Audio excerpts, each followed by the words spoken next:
Módulo 09. Cuando el cansancio espiritual nace del ruido interno. El cansancio más peligroso no es el físico. Tampoco el emocional.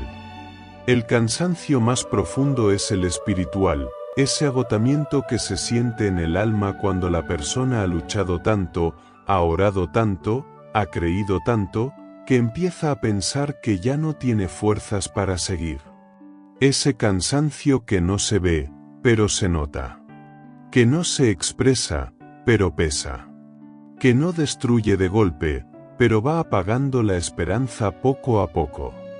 Ese cansancio espiritual aparece cuando la persona se exige a sí misma cargar responsabilidades que no le corresponden. Cuando intenta resolver con sus propias fuerzas situaciones que solo Dios puede transformar. Cuando se convence de que su fe depende de su rendimiento y no de la gracia que la sostiene. En muchos casos, ese cansancio nace del ruido interno.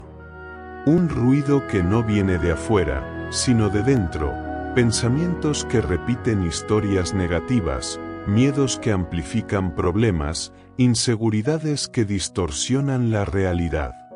Ese ruido crea una sensación de estar luchando contra algo invisible, algo que no termina de identificarse. Pero ese algo no es un ataque externo. Es la mente desgastada tratando de sostenerse sola. La Biblia muestra una escena poderosa relacionada con el ruido interior. Cuando Elías huye al desierto, cansado, agotado, desesperado, llega un momento en el que pide a Dios que le quite la vida. No porque haya perdido la fe, sino porque está completamente desgastado. Su agotamiento no venía de la persecución externa, venía del ruido interno que lo hacía sentir solo, inútil, fracasado. Pero Dios no lo reprendió. No le pidió que ponga más fuerza. No le exigió más oraciones ni más rendimiento espiritual. Dios simplemente le dio descanso, alimento y silencio. Y luego, en ese silencio, Dios le habló.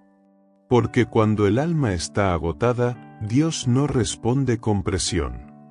Responde con descanso.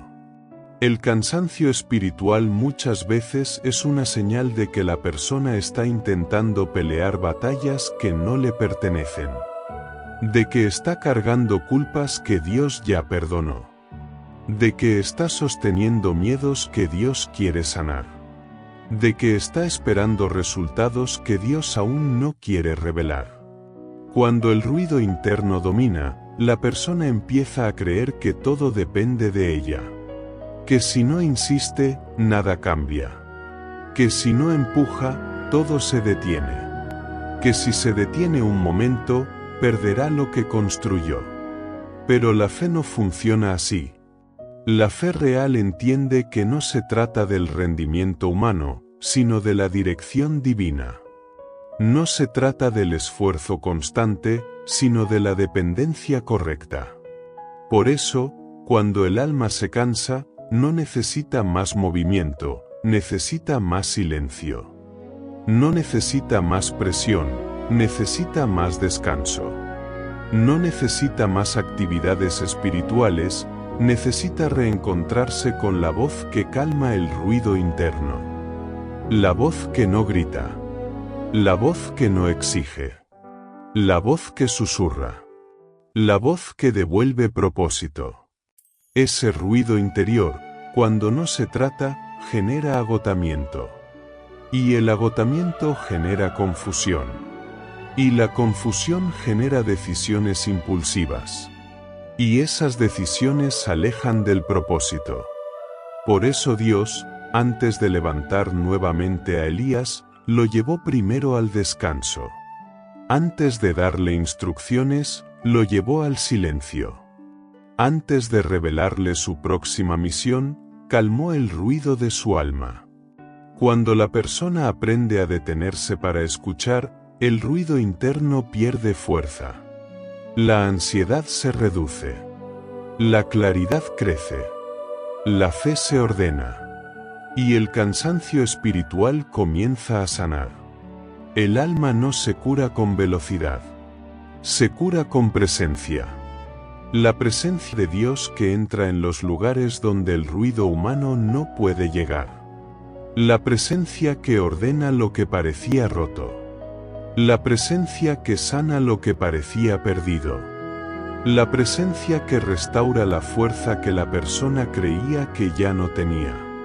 Porque no es la fuerza humana lo que levanta. Es la voz divina que calma el ruido interior y devuelve la esperanza.